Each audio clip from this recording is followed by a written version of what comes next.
It's seen far better days, but now the historic former headquarters of Rolls-Royce on Nightingale Road in Derby is entering a new phase.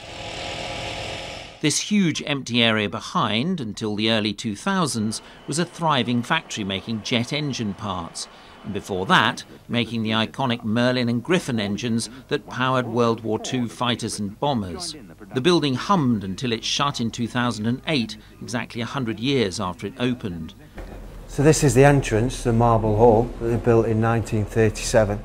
This was to be built for the customers to come in to grandeur of a double staircase.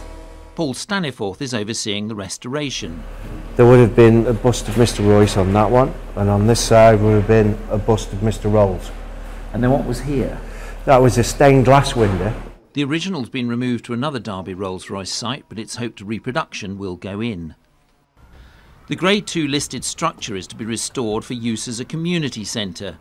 For the first time, our cameras were able to see inside the offices where hundreds of draftsmen once worked on car engine designs and aero-engine plans from before World War I right up to the present era. It's a building of huge national importance. We all kind of think of castles and churches as being important, but actually buildings like this really form the heart of the community, buildings that the community were really built around. Well, they'll get great use for it, and it will fit in with the regeneration of Osmaston and the housing estate that's to be built later on, and a piece of history will preserve for the next 100 years.